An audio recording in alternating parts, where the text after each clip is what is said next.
ಕಳೆದ ವರ್ಷ ಸುದ್ದಿ ಮಾಡಿದ್ದಂಥ IAS IPS ಅಧಿಕಾರಿಗಳ ನಡುವಿನ ಪ್ರತಿಷ್ಠೆಯ ಜಟಾಪಟಿ ಸುಪ್ರೀಂ ಅಂಗಳದವರೆಗೂ ಕೂಡ ಹೋಗಿದೆ.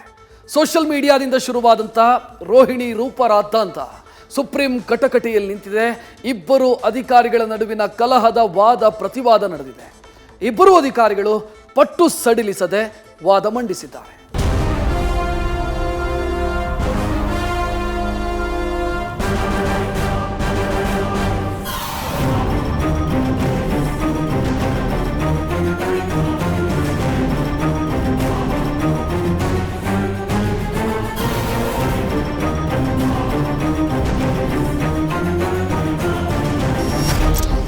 ಕರ್ನಾಟಕದ ಡಬಲ್ ಆರ್ ಲೇಡಿ ವಾರ್ ಮತ್ತೆ ಸದ್ದು ಮಾಡಿದೆ. ಇಬ್ಬರು ಮಹಿಳಾ ಅಧಿಕಾರಿಗಳ ಬಹಿರಂಗ ಕದನ ಸದ್ಯ ಸುಪ್ರೀಂ ಕೋರ್ಟ್ ವರೆಗೂ ತಲುಪಿದೆ. ಕಳೆದ ವರ್ಷ ಫೆಬ್ರವರಿಯಲ್ಲಿ ಮಾರ್ದನಿಸಿದ್ದ ರೂಪಾ ರೋಹಿಣಿ ಕಲಹ ಸುಪ್ರೀಂ ಕೋರ್ಟ್ ಬಾಗಿಲು ಬಡಿದಿದೆ. IAS IPS ಅಧಿಕಾರಿಗಳ ಪ್ರತಿಷ್ಠೆಯ ಕದನ, ಸುಪ್ರೀಂ ಕೋರ್ಟ್ ಮೆಟ್ಟಿಲೇರಿದ ರೋರು ಪ್ರಕರಣ.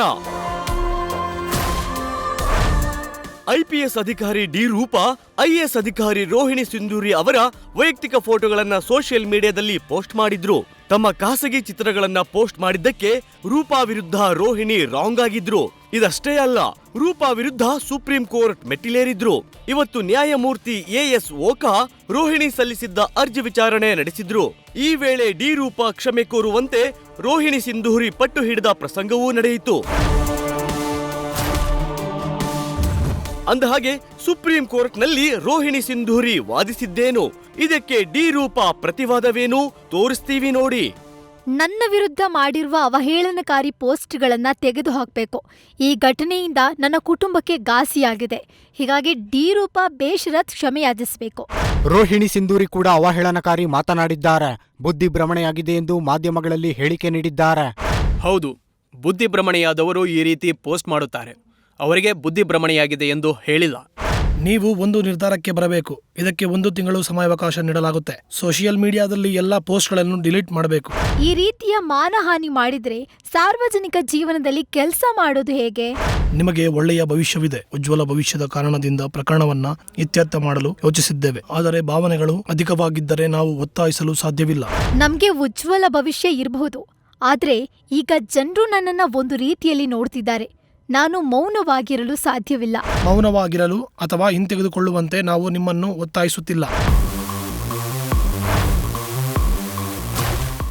ಎಲ್ಲ ವಾದ ಪ್ರತಿವಾದವನ್ನ ಆಲಿಸಿದ ನ್ಯಾಯಮೂರ್ತಿ AS ಓಕಾ ಈಗಾಗಲೇ RR ಪ್ರಕರಣದಲ್ಲಿ ನೀಡಲಾಗಿರುವ ಮಧ್ಯಂತರ ಆದೇಶ ಮುಂದುವರಿಯುವಂತೆ ಸೂಚಿಸಿದ್ರು. ಅಲ್ಲದೆ ಫೆಬ್ರವರಿ 16ರಂದು ವಿಚಾರಣೆಯನ್ನ ಮುಂದೂಡಿದ್ರು. ಒಟ್ಟಾರೆ ಸ್ವಲ್ಪ ದಿನ ತಣ್ಣಗಾಗಿದ್ದ ರೋರು ವಾರ್ ಮತ್ತೆ ಮಾರ್ದನಿಸಿದೆ. ನ್ಯಾಯಮೂರ್ತಿಗಳು ಬುದ್ಧಿಮಾತು ಹೇಳಿದ್ರೂ ಇಬ್ಬರು ಅಧಿಕಾರಿಗಳ ಪ್ರತಿಷ್ಠೆ ಬಗ್ಗದಾಗಿದೆ. ಇದೀಗ ಫೆಬ್ರವರಿ 16ರ ಬಳಿಕ ಪ್ರಕರಣ ಯಾವ ತಿರುವನ್ನ ಪಡೆದುಕೊಳ್ಳುತ್ತೋ ಕಾದು ನೋಡಬೇಕಿದೆ. ಜಗದೀಶ್, ನ್ಯೂಸ್ ಫಸ್ಟ್, ನವದೆಹಲಿ. ನ್ಯೂಸ್ ಫಸ್ಟ್ ನಿರ್ಭೀತಿಯಿಂದ ನಿಮ್ಮ ಪರವಾಗಿ.